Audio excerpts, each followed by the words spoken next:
Hello everybody. Firstly, I would like to acknowledge the poor lighting and apologize for that.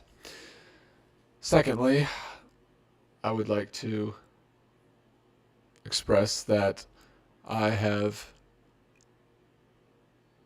attempted to and thought about and attempted to delineate this idea for quite some time, and I think I've managed to do not a bad job, at least, hopefully, of explaining my thoughts regarding this matter, reality, essentially.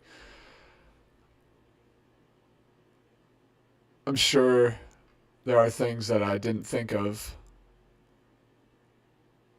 but that's why I'm making this video, because I'd like to get intelligent people, and the feedback of intelligent people. So, here goes. And yes, I am going to be reading this, so. The entire purpose of the human race is to create and evolve. The expansion of consciousness, the expansion of knowledge, the pursuit of truth, is intrinsically meaningful. After all, we naturally develop biologically. To develop is to, roughly, go from a lower place of existence to a higher place of existence. There are many ways to expand one's consciousness. For example, I can go to a park and observe nature, making deductions and learning things which could be useful to me in the future. I could go on YouTube and watch a video explaining the basics of biology. By the end of that video, assuming I've paid attention, I'll know more than I did before watching that video. The universe is information. The universe is math, as Jason Paget said. This is true. However, words created the universe. Also, just a side note, I will be talking about the Bible briefly here in a little bit, so just know that. The easiest and most direct way to communicate information is via language. After all, every thought, image, or idea that could ever exist is, or at least could be, articulable.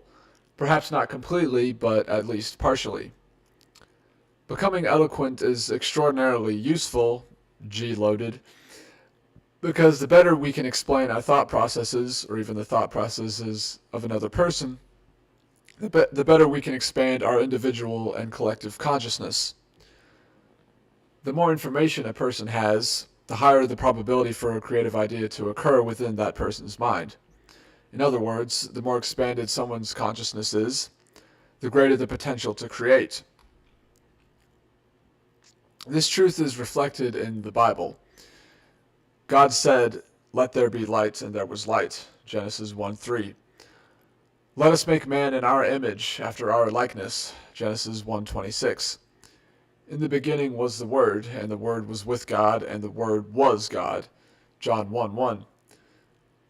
All of these passages suggest that the Word is the ultimate creative force. It's the thing that creates order out of chaos, you could say. God, in Genesis again, God spoke the universe into existence, and Genesis 1:26 says that God made man in his image. So, humans, right? As Benjamin Davies has delineated in his incredible video on the truth of everything, the nature of self-consciousness is self-referential and therefore paradoxal. Language, as it turns out, has the same nature. We use words to define words, which can then be defined using other words, so on and so forth. Does it not then make sense then to suggest the most powerful tool a person has access to is one with a nature identical to one's own mind? Or consciousness, I suppose?